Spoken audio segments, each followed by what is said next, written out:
Vamos a conversar hoy con el doctor Andrés Llarena, comandante oficial de Marina chilena, que estuvo presente en el resgate de la Mina San José y nos va a contar un poquito de sus experiencias. Yo soy Andrés Llarena, médico oficial de Marina de la Armada de Chile. Tuve el privilegio de estar presente en el épico resgate, la operación de rescate de mineros en la Mina San José, en el desierto de Atacama.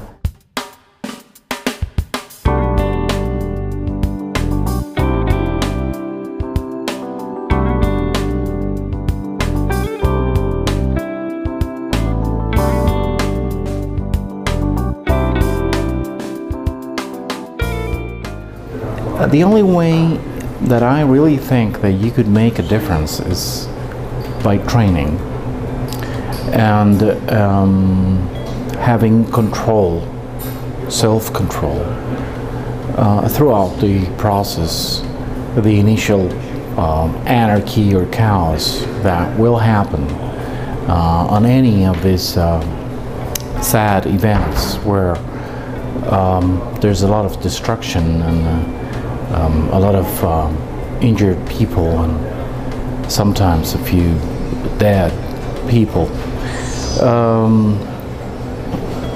In order to cope with the situation, I really think that with the proper training, you could make a difference. You could really make the difference.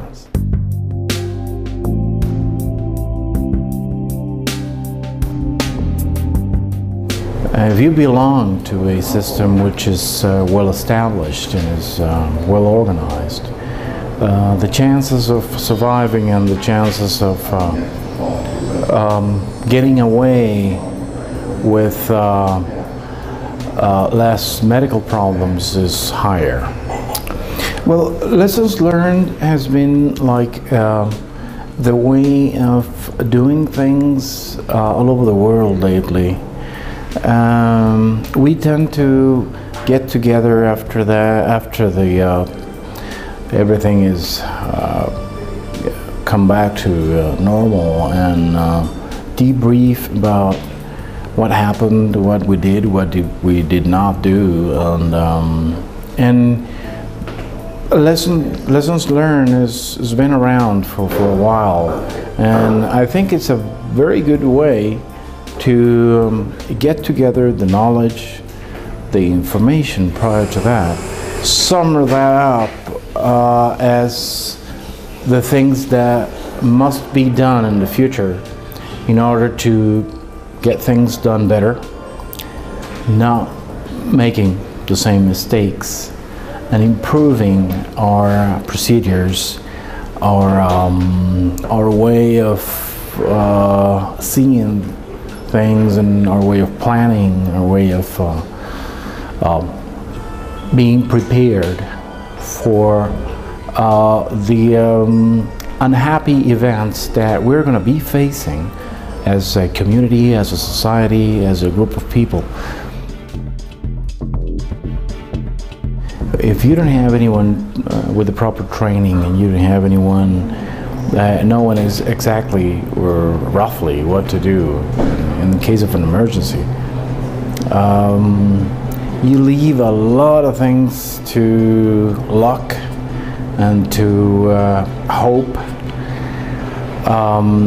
but that's one of the things, that's one of the scenarios that we have to avoid.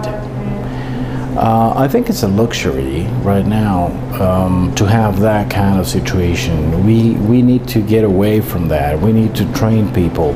We need to spend the amount of money and the amount of funds necessary to have people trained, and especially the people who is going to be involved and who's going to be taking the decisions on the first response systems for an emergency.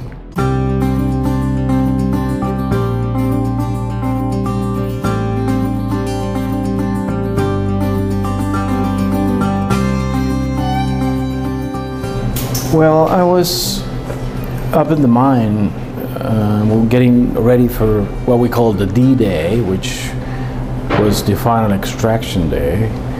And it was all over the news that I was going to be the first physician to make contact with the miners as they were escaping to the surface. So we were in a planning meeting, like a briefing, and this lady comes and asking for me. And I have one of my naval nurses. He came to talk to me, and he said, "There's a lady who needs to talk to you." And I said, "Who is she?"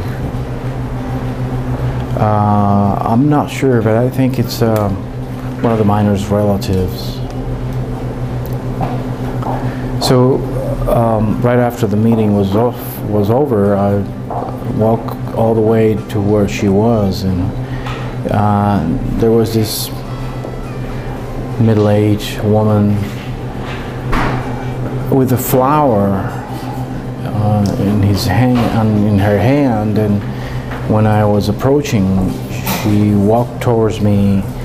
She offered me the flower, and she said, "I just wanted to meet the doctor who was going to save my husband's life." And that was probably one of the hardest things to cope with in the whole mining experience, that moment.